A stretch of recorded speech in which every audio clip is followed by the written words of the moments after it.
This is the Free Time Measuring Center.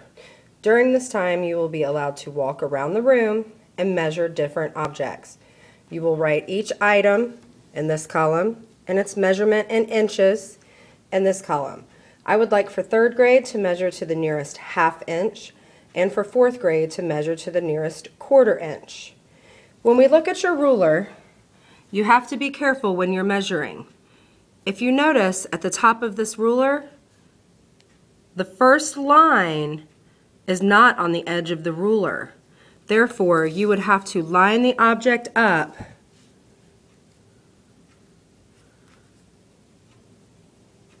with the line and not with the edge of the paper. I know it's kind of hard to see.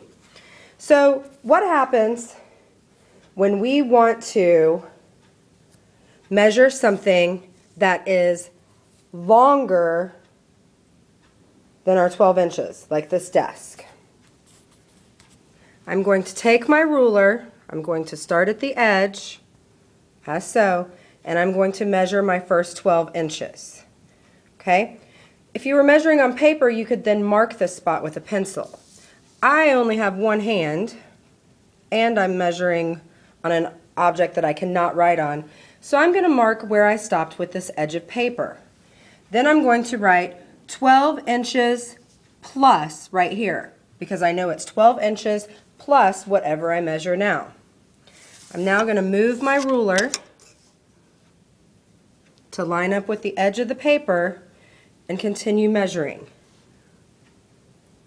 I am reading this, if I were in third grade, I would read this as 8 inches, and if I were in fourth grade, I would measure this either 8 or 8 1/4. It's kind of right in the middle. Okay, so I would then write that 8 inches with my 12 inches and add them together to get a total of 20 inches. So it would say desk 12 plus 8 equals 20 inches. Make sure that you use the inches at the end. If we don't know what unit you are measuring in, then the measurement doesn't do us any good. So make sure you maintain your behavior around the room and don't distract the other groups.